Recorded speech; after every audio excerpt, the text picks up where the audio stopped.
خطاب فصل ہے حدیث مصطفیٰ ہے تو کل ہے حدیث مصطفیٰ۔ حضرت انس بن مالک رضی اللہ تعالیٰ عنہ آپ اس روایت کے راوی ہیں اور آپ فرماتے ہیں عموماً ایسا ہوتا ہے کہ ظاہر سی بات ہے ہر بندے کے دو کان ہوتے ہیں، تو کوئی ایسا بندہ ہے جس کے دو کان نہ ہوں، ہر بندے کے دو کان ہی ہوتے ہیں، لیکن نبی پاک علیہ السلام ازراہ خوشطبی حضرت انس بن مالک رضی اللہ تعالیٰ عنہ آپ کو ارشاد فرمایا حضور علیہ السلام نے کہ ان النبی صلی اللہ علیہ وسلم قال لہو یا ذل اذنین، اور دو کنا لیا،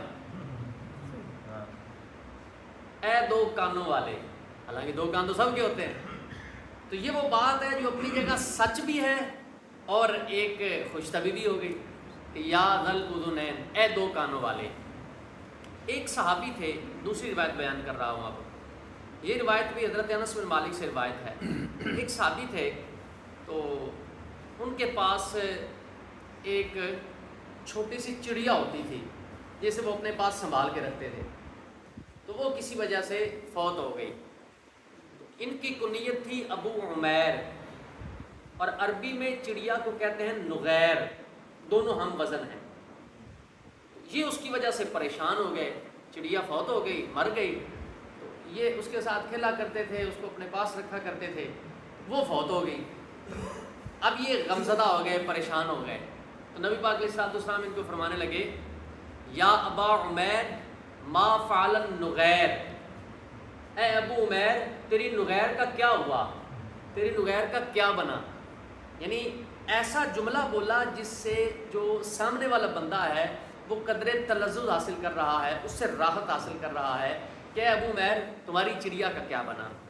ایک روایت جو بڑی مشہور ہے، جو آپ لوگوں نے ایک سے زیادہ بار سنی ہے، آج باقاعدہ پوری حوالے کے ساتھ سماعت فرمائیں، وہ روایت یہ ہے کہ نبی پاک علیہ السلام کی خدمت میں ان رجلا استحمل رسول اللہ صلی اللہ علیہ وسلم، ایک بندہ حضور کی خدمت میں حاضر ہوا اور آ کر عرض گزار ہوا کہ یا رسول اللہ مجھے سواری کی حاجت ہے، مجھے اونٹ چاہیے، مجھے سواری چاہیے۔ تو آپ نے جواباً ارشاد فرمایا انی حاملک علی ولد ناقۃ، میں تجھے اونٹنی کے بچے پر سوار کروں گا، میں تمہیں اونٹنی کا بچہ دوں گا۔ فقال یا رسول اللہ ما اصنع بولد الناقۃ، یا رسول اللہ میں اونٹنی کے بچے کا کیا کروں گا، بھلا بچہ میرے کس کام کا، میں اونٹنی کے بچے کا کیا کروں گا، میں نے تو سواری کرنی ہے، مجھے تو سواری کی عادت ہے، میں نے سفر کرنا ہے، میں اونٹنی کے بچے کا کیا کروں گا۔ فقال وہل تالد الابل الا النوق، اور جو اونٹ ہوتا ہے اسے اونٹنی نہیں جنتی، وہ جیسا بھی ہوگا، وہ جو بھی ہوگا، وہ جو اونٹ ہوگا وہ بھی تو کسی اونٹنی کا بچہ ہی ہوگا۔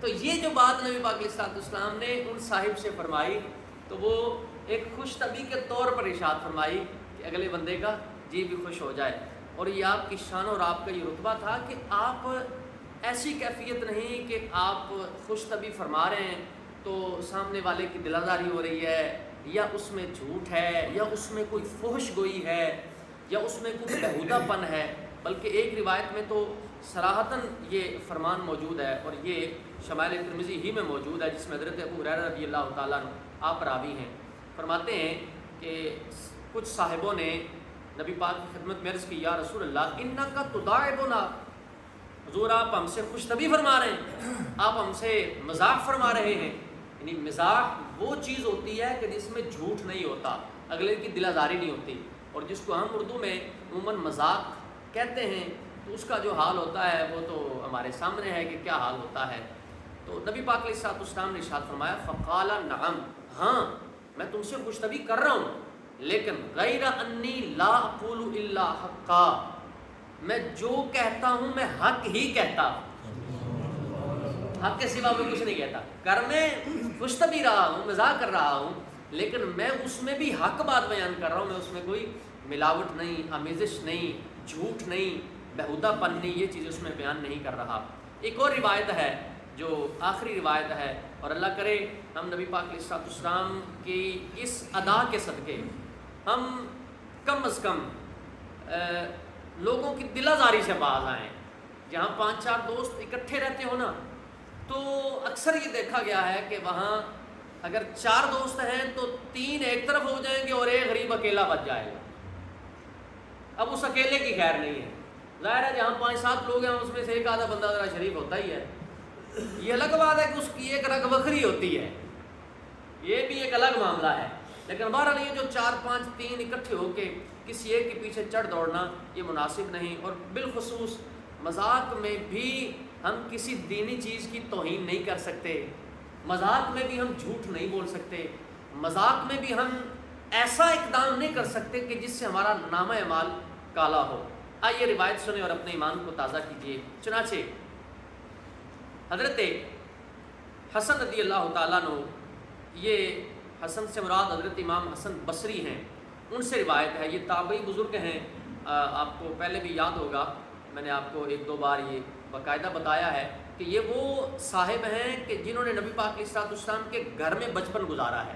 امام حسن بصری نے حضور کے گھر میں بچپن گزارا ہے، اور انہوں نے 300 صحابہ کرام سے ملاقات کی ہے. امام ابو طالب مکی علیہ الرحمٰن نے فضول القلوب میں لکھا ہے تقریباً 300 صحابہ کرام سے ملی ہیں. یہ امام حسن بصری فرماتے ہیں. آپ فرماتے ہیں کہ، اور یہ بھی یاد رکھیں، یہ جو حضرت رابعہ بصریہ ہے نا، یہ اسی زمانے کی ہیں. یہ جن کی آپ باتیں سنتے ہوتے ہیں، جن کا آپ نام سنتے ہوتے ہیں، یہ اس زمانے کی ہیں. یعنی کم و بیش بھی 1200-1300 سال گزر چکے ہیں. اچھا، حضرت امام حسن بصری فرماتے ہیں اتت عجوز النبی صلی اللہ علیہ وسلم، ایک بوڑھی عورت حضور کی خدمت میں حاضر ہو گئی. فقالت یا رسول اللہ ادعو اللہ ان یدخلنی الجنت، حضور دعا کرو اللہ مجھے جنت دے دے. دعا فرمائے کہ اللہ مجھے جنت میں داخلہ عطا فرمائے. فقالا یا ام فلان، حضور نے فرمایا اے ام فلان، جو بھی ان کا نام تھا حضور نے ان کو فرمایا اے ام فلان، ان الجنت لا يدخلها عجوز، جنت میں بوڑھی نہیں جائے گی، جنت میں بوڑھی داخل نہیں ہوگی. قال راوی فرماتے ہیں فولت تبکی، فولت یعنی وہ پھری، واپس پلٹی، تبکی روتے ہوئے، وہ روتے ہوئے واپس پلٹی. فقال نبی پاک علیہ السلام نے ارشاد فرمایا اوے اور روندی جاندے جنوں واپس ہٹاؤ. یہ میں کہہ رہا ہوں، روایت میں یہ نہیں ہے، یہ خطیبانہ انداز ہے یا زبان حال ہے. حضور نے ارشاد فرمایا واپس ہٹانے والی بات ہی، آپ اگلا جملہ تو سنیں. نبی پاک علیہ السلام نے ارشاد فرمایا اخبروها انها لا تدخلها وهي عجوز، اوے انہوں دسو جائے گی پر بڈھی نہیں ہوئے گی. جنت میں جائے گی لیکن بوڑھی نہیں ہوگی. یعنی نبی پاک علیہ السلام کی خوش طبعی نے اسے جنتی بنا دیا. خبر دے دی نا، اسے خبر دو. اخبروها انها لا تدخلها وهي عجوز، اسے خبر دو، اسے بتاؤ وہ جنت میں جائے گی لیکن بوڑھی نہیں ہوگی. کیوں؟ اس لیے کہ اللہ تبارک و تعالیٰ ارشاد فرما رہا ہے کہ انا انشأناہن انشاء فجعلناہن ابکارا. جنت میں جب جائیں گی تو اللہ تبارک و تعالیٰ ان کی دوبارہ اس انداز میں پیدائش فرمائے گا کہ وہ دوبارہ باکرہ ہوں گی. یعنی وہ جنت میں جائیں گی لیکن وہ کنواری عورت کی طرح ہوں گی. تو 30-32 سال کی عمر میں یا کنواری عورت کی طرح جیسے جوان عورت ہوتی ہے وہ ویسی ہوگی، وہ بوڑھی نہیں ہوگی.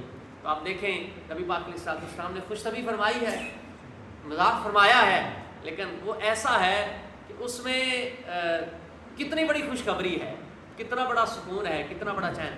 جو بات پہلے فرمائی ہے وہ بھی بجا. اچھا، یہ حدیث پاک اپنی جگہ پہ بہت سارے پہلوؤں کو، بہت ساری چیزوں کو اپنے ضمن میں لی ہوئی ہے. وہ کیسے کہ آنے والی یہ کہہ رہی ہے، اس کا یہ ایمان ہے کہ حضور دعا کریں گے تو اللہ جنت دے گا، وگرنہ اس صحابیہ کے آ کے عرض کرنے کا کیا مطلب کہ حضور دعا کرے اللہ مجھے جنت میں داخلہ عطا فرمائے. انہیں پتا ہے کہ حضور دعا کر دیں گے اللہ مہربانی کر دے گا.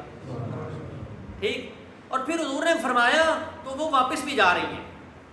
یہ بھی ایک الگ انداز ہے کہ وہ خاموش ہو کے واپس جا رہی ہیں. انہوں نے نبی پاک علیہ السلام کے جو کلام کا ظاہری مطلب تھا وہ لیا، لیکن حضور جو اس کے پیچھے ہے حضور وہ فرما رہے ہیں کہ تم جاؤ گی صحیح لیکن تم جنت میں جب جاؤ گی تو بوڑھی نہیں ہوگی. ہمیں بھی چاہیے ہم بھی کسی بھی کیفیت میں جب ہم مذاق کریں، ہم مزاح کریں تو ایسا نہ ہو، بالخصوص آج کے دور میں ہمارے مزاح میں فحش گوئی بہت ہے، بیہودہ پن بہت ہے، غلاظت بہت ہے. اور اب تو اگر آپ یہ کہیں نا کہ فنی کلپ کے نام پر اور ڈراموں کے نام پر اور معاذ اللہ ثم معاذ اللہ کیسی کیسی چیزوں کے نام پر لوگ اللہ کو بھی نہیں چھوڑ رہے، جنت کو نہیں معاف کر رہے، قبر کو نہیں معاف، قبرستان جا کے لوگ فنی کلپ بناتے ہیں معاذ اللہ ثم معاذ اللہ. اور ایسی حماقت ہے ہمارے لوگوں پر غالب ہوئی ہے کہ باپ بیٹا کلپ بناتے ہیں، فنی کلپ بنا رہے ہیں، اور باپ کو پتا بھی ہے کہ کلپ بن رہا ہے، وہ یہی کام کر رہے ہیں. اور یہ آپ دیکھیں، یہ دیکھیں بظاہر کروڑوں روپے کما لیں گے، یوٹیوب سے کما لیں گے، سوشل میڈیا سے کما لیں گے، یا اور لوگوں سے جو شوٹنگ کرواتے ہیں ان سے کما لیں گے پیسے. لیکن یار بندے کو اپنی اگلی عمر بھی تو دیکھنی چاہیے، بندے کو اپنی قبر و آخرت بھی تو دیکھنی چاہیے. کتنے ایسے لوگ ہیں. یہ ابھی مطلب ماضی قریب میں ایک سنگر فوت ہوا ہے، دعا کرتے ہیں، مسلمان تھا، اللہ اس کی بخشش فرمائے. تو میں نے اس کا انٹرویو کو موقع ایسا آیا تو میں نے اس کا انٹرویو سنا، تو بتایا گیا کہ اسے کسی مقابلے میں 1 کروڑ روپے کی گاڑی اسے ملی، گاڑی ملی ہے، اسے انعام ملا. لیکن وہ بیچارہ جس وقت دنیا سے گیا، یہ ماضی قریب کی بات ہے، وہ گیا ہے تو وہ لوگوں سے اپیل کرتا گیا کہ میں بیمار ہوں، مجھے کوئی علاج کروا دیں. اچھا یہ ایک الگ معاملہ ہے، جو دنیا میں آزمائش ہے، پریشانی ہے، یہ ایک الگ معاملہ ہے. لیکن جو ڈیٹا ہم چھوڑ رہے ہیں اور چھوڑ کے جا رہے ہیں، اس کا کیا بنے گا؟ ہم قبر میں پہنچیں گے وہ تو چلتا رہے گا، ہم حشر میں پہنچیں گے وہ تو چلتا رہے گا. ایک ہے ثواب جاریہ. خود حدیث پاک فرماتی ہے کہ جس نے اسلام میں اچھا کام ایجاد کیا تو وہ جب تک اچھا کام ہوتا رہے گا اسے ثواب ملتا رہے گا، اور جس نے اسلام میں برا کام ایجاد کیا جب تک برا ہوتا رہے گا اسے اس کا گناہ ملتا رہے گا. تو اس لیے ہمیں بھی چاہیے، ہم لوگ بھی بسا اوقات ایسا ہوتا ہے کہ نہیں دیکھتے کہ اس میں مطلب کیا چیز ہے، بس وہ لوگ آتے ہیں اور آ کر 100 200 بندوں کا جناب گروپ ہوتا ہے، وہ اس کو فارورڈ کر دیا، اس میں میوزک ہے، اس میں عورتیں ہیں، اس میں کیا کیا خرابیاں ہیں، اور مطلب لوگ مرنا بھولے ہوئے ہیں. حیرانگی ہوتی ہے کہ قبرستان جا کے تو بندے کو خدا یاد آتا ہے. خود حدیث فرماتی ہے قبرستان اس لیے جاؤ کہ بندے کو آخرت یاد آتی ہے. اب اس کا کیا کریں کہ جو قبرستان میں جا کے فنی کلپ بنا رہا ہے، اس کی غیرت کا جنازہ تو نکل گیا. نبی پاک کا جو فرمان سامنے ہے کہ حضور فرماتے ہیں کہ جب تیری حیا ختم ہو جائے پھر جو مرضی کرو. اور جیسا کہ آج مسلمان کرتے پھر رہے ہیں کہ جناب عورتوں کے ساتھ سامنے عوام دیکھ رہی ہے، سارا کچھ سامنے ہے، بے حیائی اپنے خوب مناظر دکھا رہی ہے، سارے جناب وہ بنے ہوئے بت بانے کے اور بت بانے کے بیٹھے ہوتے ہیں. بلکہ آپ اس بڑی بڑی بسوں میں اگر سفر کریں تو وہاں تو مجال نہیں ہے آپ روک سکیں. گاڑی والے بھی ویسے ہیں، سواریاں سفر کرنے والے بھی ویسے ہیں، اور چل رہا ہے، اور آدھی آدھی ننگی عورتیں وہ چلانے والے چلا رہے ہیں، ہنس رہے ہیں، مذاق کر رہے ہیں، اور مسلمان بیٹھا دیکھ رہا ہے. اور صرف مسلمان نہیں، مسلمانوں کی بچیاں دیکھ رہی ہیں کیسا کیسا ان کا پہناوا ہے، کیسا کیسا ان کا لباس ہے، کیسا کیسا ان کا میک اپ ہے، کیسی کیسی ان کی ڈریسنگ ہے. اور وہی ہماری بچیاں پھر وہ دیکھ کے تو انہی کام پر پھر آگے اپنے گھر والوں کو مجبور کرتی ہیں. اس کا رزلٹ اور نتیجہ کیا نکلتا ہے وہ ہمارے سامنے ہے. تو اس لیے کسی بھی صورت میں ہم مذاق بھی کریں تو ایسا نہ ہو کہ جس کے سامنے والے کی انسلٹ ہو، اس کی حق تلفی ہو، اس کی دل آزاری ہو، اور اس کے لیے پریشانی کا سامان ہو. اللہ تبارک و تعالیٰ ہمیں حضور کے طریقے پر عمل کرنے کی توفیق عطا فرمائے.